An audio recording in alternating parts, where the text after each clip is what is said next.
दूसरी एक breaking news जो आपको देना चाह रहा हूं कल रात की है, लेकिन आपके पास शायद ये ब्रेकिंग की सूरत में आए। जी। इराक से अमेरिकी फौज का 22 साल बाद कंप्लीटली इनखला हो गया है। ओके। कंप्लीटली निकल गई है अमेरिकन फोर्सेस, उर्दून हम्म। की तरफ चली गई हैं, सीरिया की तरफ चली गई हैं। ईरान ने जो आपने कहा अपनी शर्तें जो इंपोज की हैं, मैं आपकी खिदमत में अर्ज कर दूं, 6 शर्तें इंपोज की हैं ईरान ने अमेरिका के ऊपर कि जंगबंदी होगी, जमानत के साथ दोबारा ऐसी हरकत नहीं होगी, खलीज में मौजूद अमेरिकी अड्डे खाली किए जाएं, ईरान को जंग में होने वाले नुकसानात का हर्जाना या गरामत पे की जाए, इलाके में होने वाली तमाम जंगों का खात्मा, लीबिया से लेकर सीरिया और लबनान से लेकर इराक और ईरान तक जितनी जंगी हो रही हैं सबका खात्मा, आबनाए हुर्मुज की सिक्योरिटी ईरान के हाथ में रहेगी।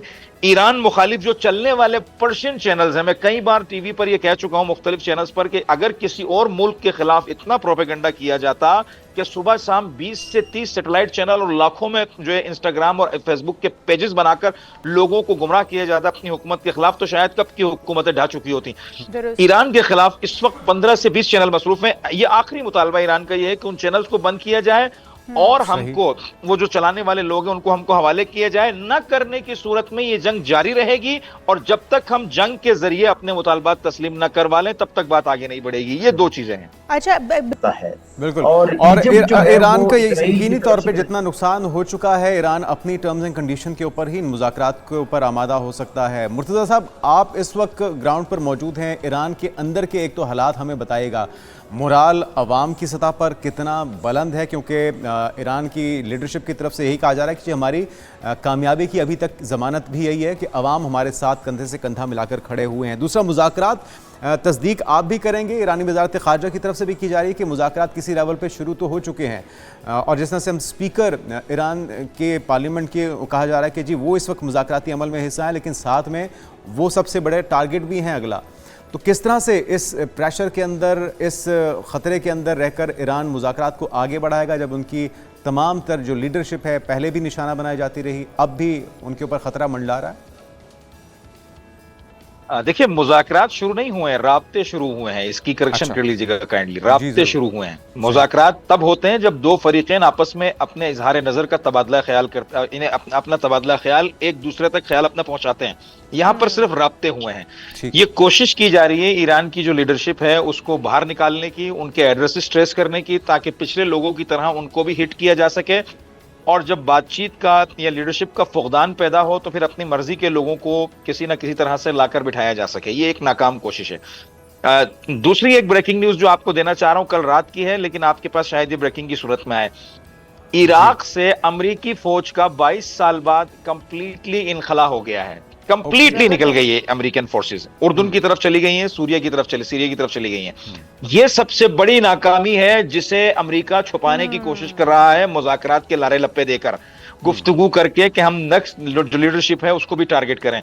अमेरिका के हाथ में इस वक्त कुछ भी नहीं है, टोटल गेम ईरान के हाथ में है। ट्रंप चूंकि बदमाश आदमी है, उसकी आदत है कि मेरा लफ्ज सुपीरियरिटी की बुनियाद पर कायम रहे, मेरे अल्फाज मार्केट के अंदर गूंजते रहें, क्योंकि पूरी दुनिया को धमकियां दे दे के इसे आदत हो गई थी। लेकिन ये एक ऐसे दलदल के अंदर गिर चुका है कि जहां से बाहर निकलना इसके लिए मुश्किल हो गया है।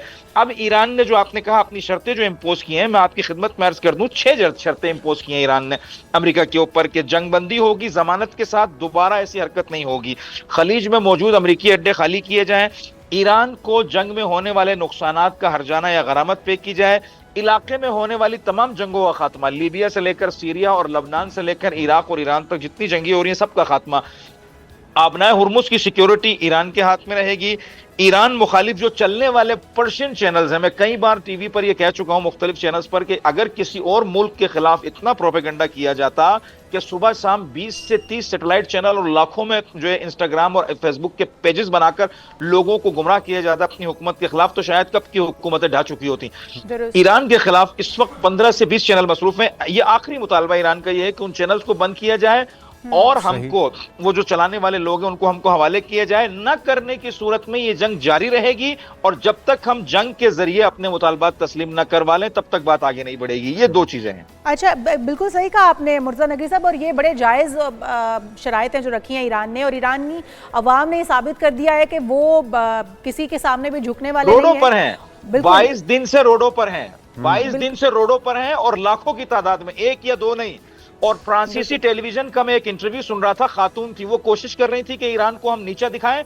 तुर्की के बॉर्डर के ऊपर, तुर्की के बस स्टेशन के ऊपर वो गई और कहने लगी देखें ईरानी भागकर ईरान से तुर्की आ रहे हैं। उसने लाइव इंटरव्यू चल रहा था, जैसे ही एक शख्स का इंटरव्यू लिया और कहा कि आप ईरान से क्यों भाग कर आ रहे हैं, उसने कहा मैं भाग कर नहीं आ रहा हूं, मैं तुर्की में काम करता हूं, इस जंग की सूरत में अपने मुल्क जा रहा हूं। तो कहने लगी कि वहां तो बम गिर रहे हैं। उसने कहा मेरा मुल्क है, मेरा वतन है, मुझे वहीं पैदा हुआ हूं, मैंने वहीं मरना है, मैंने वहीं दिफा करना है। तो ये देखिए दुनिया के तमाम ममालिक में जहां जंग होते हैं वहां अक्सरियती इस जज्बे को, इस जुर्रत को कैसे शिकस्त दी जा सकती है, यही समझ से बाहर है। अमेरिका को ये समझ नहीं आ रहा और यही बौखलाहट जो है उन्हें मजीद हिमाकतें करने पर शायद आमादा कर